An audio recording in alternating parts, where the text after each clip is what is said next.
Assalamualaikum warahmatullahi wabarakatuh. Salam sejahtera buat kita semua. Yang saya hormati Bapak Kabidokes, ya saya hormati Kasubdit Jatanras yang mewakili Kabid Humas dan Kadit Jatanras. Rekan-rekan sekalian, siang ini kita akan menyampaikan update sementara. Jadi kalau update sementara artinya bahwa kita belum selesai. Namun karena banyaknya pertanyaan dari rekan-rekan, tentunya kami akan memberikan beberapa perkembangan hasil penyelidikan kami terhadap kasus penemuan mayat yang terjadi di Cinere, Depok. Rekan-rekan sekalian, perlu kami sampaikan kembali bahwa metode yang kami laksanakan saat ini adalah kolaborasi interprofesi. Dalam hal ini kami melibatkan tim dari laboratorium forensik Baris Krim Polri, ya, khususnya dari kimia biologi forensik, kemudian kedokteran forensik, ya, dengan menggandeng tim dari RSCM, ya, di bawah koordinasi Bapak Kabidokes Polda Metro Jaya, kemudian dari Inavis, dan juga pada saat kemarin kita adakan olah TKP ulang, kita juga menyertakan tim Apsifor lengkap, Asosiasi Psikologi Forensik, bukan digital, psikologi forensik. Termasuk dalam penyelidikan lanjutan kita melibatkan laboratorium digital forensik. Kemudian perlu kami sampaikan pada saat ini, ya, perkembangan yang kami peroleh, bahwa perkembangan terbaru kita bisa membuka secara lebih jelas lagi terkait file yang ada di laptop yang diduga ini adalah milik daripada dua orang jenazah yang di TKP, yang posisinya ada di ruang kerja daripada suami daripada Ibu Grace. Nah, dari file ini kita bisa membuka lebih besar lagi, dan ini merupakan petunjuk yang penting buat kami, dan kita padukan dengan surat yang kami temukan juga di kamar daripada Ibu Grace. Dari kedua surat yang ada di kamar maupun yang ada di file ini, ternyata ini ada kesamaan walaupun konteksnya berbeda. Isinya adalah curhat, keluhan-keluhan tentang yang terjadi di keluarga ini. Nah, ini nantinya akan didalami oleh psikologi forensik, ke belakang akan didalami, kemudian juga hubungan antar keluarga daripada dua orang ini, Ibu Grace dan anaknya, dengan keluarga inti, ya, nanti akan diteliti oleh psikologi forensik. Apakah ini yang menjadi motif, kemudian mempengaruhi sikap batin sehingga terjadi peristiwa ini, kita juga belum tahu. Ya. Nanti kalau kita sudah ini, kita akan mengarah, jangan-jangan ini ke salah satu kesimpulan atau bunuh diri atau lain, belum tentu. Kemudian rekan-rekan sekalian, kita juga menemukan di TKP ditemukannya jenazah ini 2 buah senter dan 2 buah dupa yang berisi bebatuan. Nah, ini yang akan kita teliti kembali ke laboratorium forensik, apa jenisnya ini. Ya. Kemudian juga kita secara deduktif, kalau tadi secara induktif, ya, secara deduktif ke tetangga-tetangga dan juga keluarga inti, ternyata memang ini keluarga cukup tertutup. Kemudian juga dengan keluarga inti ini terakhir bertemu pada saat tahun 2011, adiknya dan sebagainya.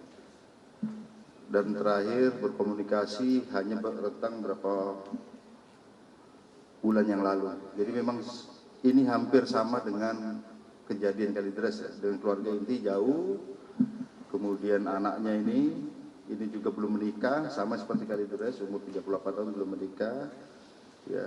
Dan kami dari penyelidikan deduktif ini cocok juga dengan hasil digital forensik ini ya, untuk cari timelinenya kira-kira kapan waktu kematiannya. Kalau dari hasil penyelidikan deduktif kami periksa saksi dari pengantar galon ya, itu pada tanggal 25 Juli itu masih menerima galon, karena memang ini cukup, keluarga itu cukup saklek. Jadi kalau galon nggak diantar jam 8 ke atas tidak akan diterima.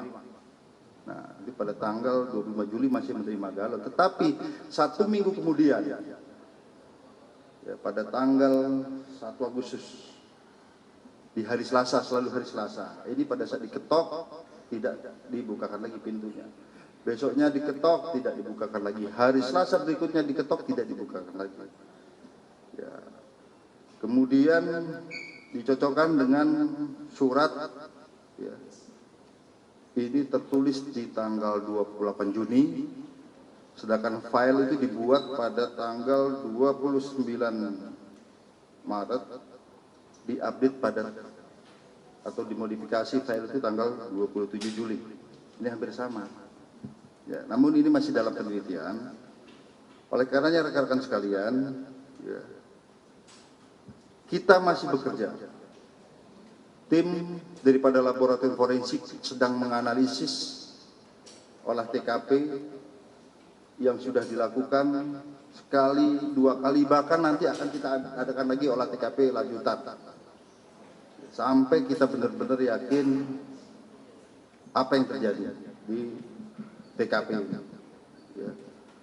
Termasuk yang terakhir kemarin bersama Kabidokes kita cari lagi.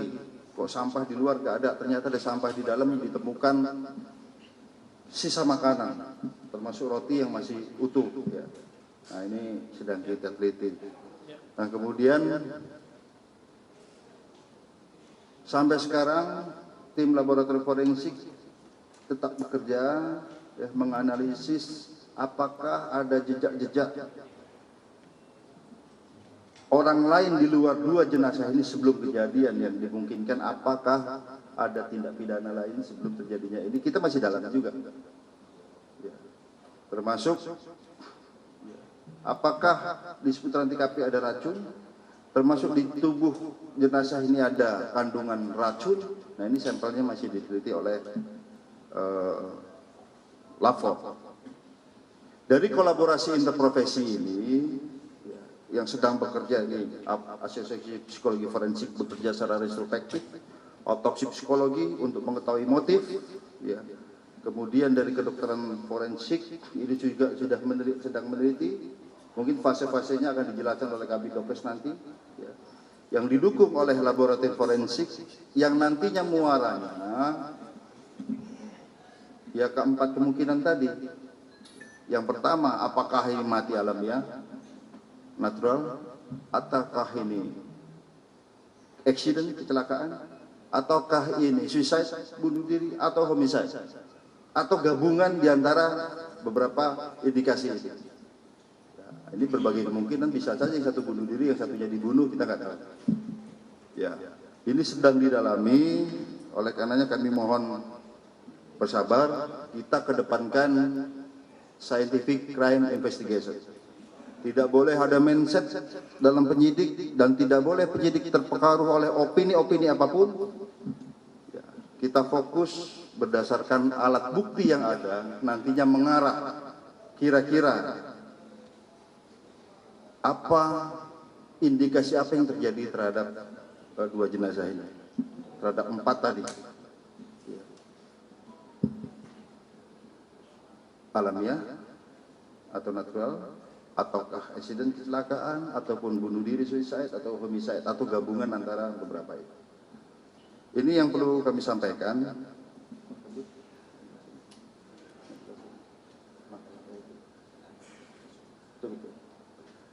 Setelah ini Pak Kabidokes akan menjelaskan langkah-langkah ilmiah yang dilakukan oleh kedokteran forensik, ya, sehingga membutuhkan waktu yang cukup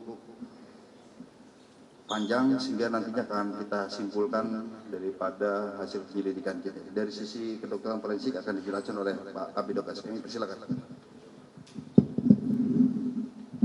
Terima kasih. Assalamualaikum warahmatullahi wabarakatuh.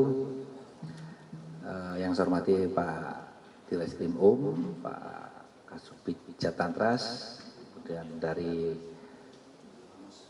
Humas dan rekan-rekan media sekalian, bahwa tugas pokok dari kedokteran forensik adalah berkaitan dengan korban atau hal-hal yang terkait dengan korban.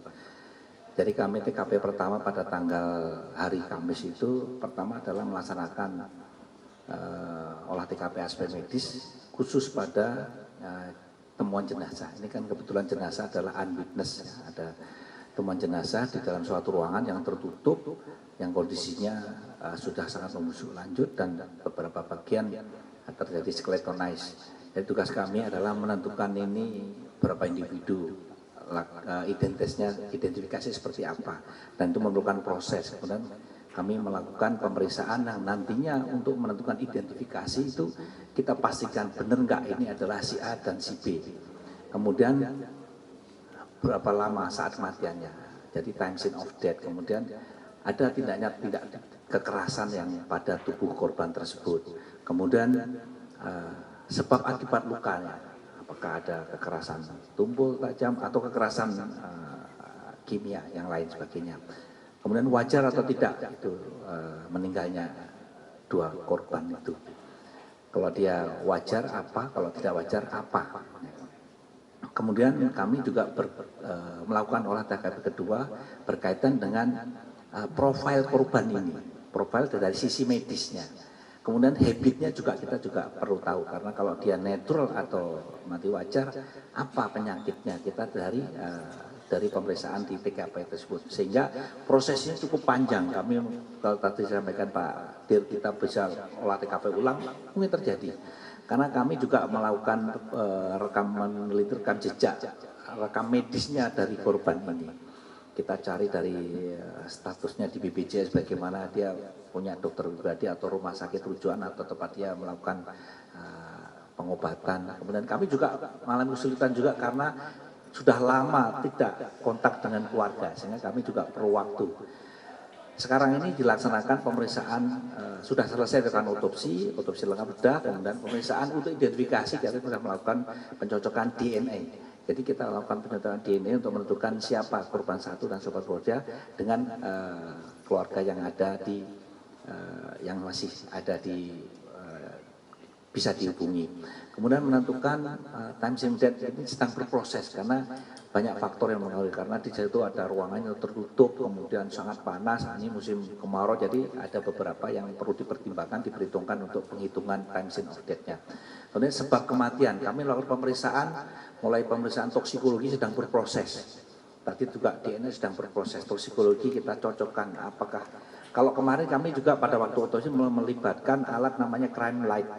Crime light itu kita bisa mendeteksi adanya bercak darah atau perlukaan di tubuh, hasilnya negatif.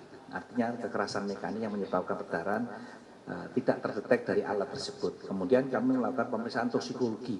Kemudian nanti kami akan pemeriksaan patologi forensik, pemeriksaan jaringan.